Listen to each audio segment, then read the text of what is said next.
Sí, esta semana, Andy, la autoridad monetaria pues anunció que nuevamente estaría dejando inalterada su tasa de política monetaria. Hemos visto en los últimos meses la reducción significativa que han tenido las tasas pasivas y activas fuertes en el mercado, como consecuencia tanto de las reducciones internacionales, del comportamiento del mismo tipo de cambio, de la gran cantidad de liquidez que tiene la banca, ¿ok? Y claramente que esa liquidez, la capacidad de bajar esa liquidez, como hemos hablado en programas anteriores, en este momento es un poco más difícil que anteriormente, porque el mercado potencial para la banca se ha reducido a raíz de los efectos de la pandemia en la calidad crediticia de muchos de los deudores de la banca, y otros que con acceso a financiamiento internacional, con una reducción del crecimiento, pues no han necesitado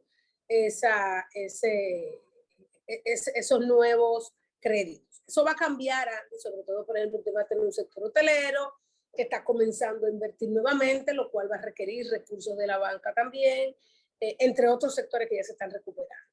Por otro lado, como bien lo dice el comunicado,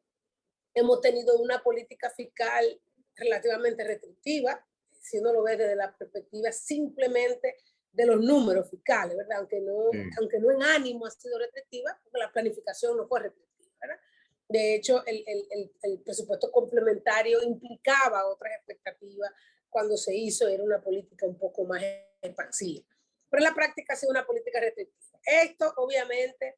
le da espacio al Banco Central para, a pesar, como él dice, mira, viene una convergencia lenta de la tasa de interés, ha habido un incremento de costos, ha sido neutro en decir, mira, voy a dejar mi tasa de política monetaria, pero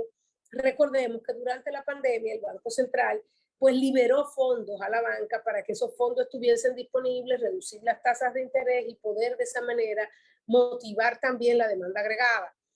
Ante esta menor actividad del gobierno, esa fue una política, Andy, muy acertada, porque tú tenías un gobierno que estaba en la configuración para poder gastar, el Banco Central no podía comenzar a retirar esos fondos antes de saber que el gobierno estaba listo para asumir la otra parte del incremento en la demanda agregada. Ahora que estamos viendo quizá un gobierno que va a venir con un proceso ya de mejor aceitado para acelerar el gasto capital, que obviamente no va a alcanzar el gasto capital este año, pero sí podríamos esperar que quizá inicio el año que viene ya venga con un gasto capital más fuerte. El Banco Central está en el proceso entonces de comenzar a retirar ese estímulo fuerte que dio a la banca en su momento. De hecho, y es importante tomarlo en cuenta, también hemos visto que los certificados del Banco Central se han incrementado de manera significativa también. O sea, porque por un lado, pues tú ves, tiene mucha liquidez, pero la liquidez no ha sido más grande, Andy, porque el mismo Banco Central pues ha aumentado los certificados debido a que recordemos que los intereses que generan esos certificados lo que van es a crear más liquidez. Dado que ya había una liquidez X, pues el Banco Central ha tenido que obviamente capitalizar esos ingresos que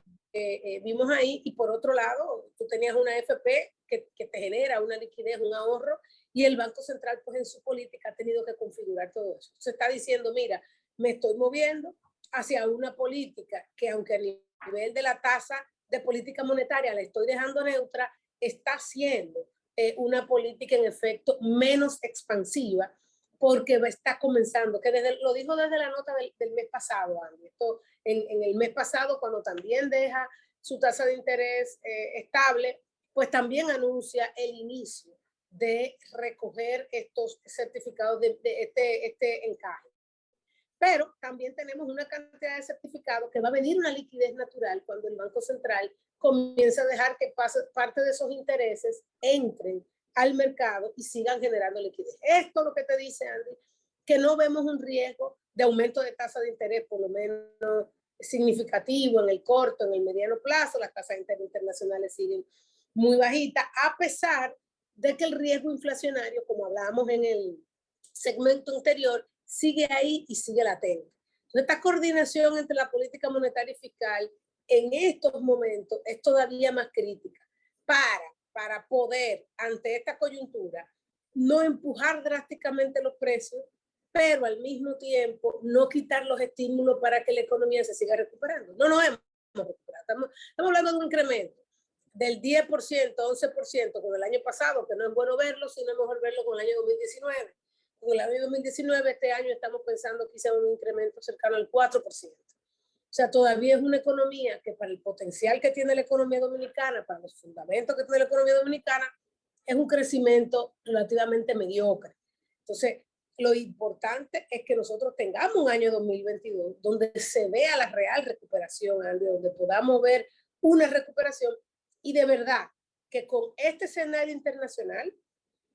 con un sector público que ojalá ya pueda comenzar a gastar y a generar la demanda agregada necesaria más fuerte, es un ajedrez que va a ser muy interesante. Un ajedrez que va a ser muy interesante, aunque a nivel externo los choques que se esperan son más bien, como tú bien dices, son esos choques de precios, porque cuando vemos la perspectiva que acaba de publicar el Fondo de la Recuperación de Europa, de todos los países, parecen una buena perspectiva, y con eso son bastante buenas, con eso la demanda de exportable en República Dominicana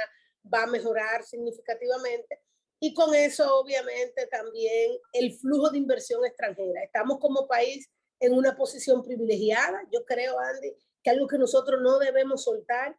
es promocionar el país como un buen destino de inversión este año, es capitalizar eso para aumentar la inversión extranjera de manera significativa durante este año, Andy, porque como región la verdad es que debemos ser uno de los países más atractivos. Pero claro, y es cuestión de ir y ponerlo sobre la mesa, zona franca, turismo, comercio, Andy, transporte, el tema de alianza público-privada hasta donde veamos que puede ser una atracción interesante. Y obviamente que esto le pone reto al tipo de reforma que vamos a hacer el año que viene, el timing y cómo hacerla para no desaprovechar esta oportunidad. Mira, el mundo lo que está atravesando cuando tú ves esas proyecciones del Fondo del Banco Mundial de una fuerte recuperación, en parte el problema de inflación global, tú financiaste la recuperación con unos estímulos monetarios y fiscales extraordinarios. Esos estímulos desataron una expansión brutal de la demanda, pero lamentablemente se encontraron con un parque de producción global afectado por ruptura de cadenas de suministro, imposibilidad de inversiones que no se habían realizado en el pasado, entonces de responder a esa expansión de la demanda. Entonces, estamos atrapados en una situación de estimulamos la demanda pensando que la oferta iba a responder y que podía responder rápidamente. Inicialmente lo hizo, pero ahora ya llegó a una especie de cuello de botella complicado, porque lo que se está preanunciando en China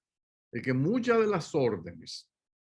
que Occidente y las economías emergentes han puesto en China, es posible que no van a ser despachadas este año. Entonces, eso es lo que es un reto grande para las autoridades monetarias de los países. ¿Por qué? Porque puede venir un efecto inflacionario empujado por el lado de las cadenas de suministro. Demanda alta, pero no hay oferta suficiente. Por ejemplo, mucha gente dice, ¿van a estar las tiendas dominicanas lo suficientemente abastecidas en estas navidades como en el pasado? Mira, esa es una especulación que es difícil tener una respuesta porque va a depender de cuántos embarques China es capaz de enviar. Y lo que uno ha visto es que con escasez de flete, escasez de transporte y ahora paralización de muchas fábricas en los principales centros de manufactura de los Estados Unidos, uno teme que esto se puede romper en el corto plazo. Y de ahí que es importante que el Banco Central, consciente de esa situación, busque el balance adecuado, como ha estado haciendo, para que la inflación no se nos salga de control. Y educando a los consumidores de que tienen que estar conscientes de que no todo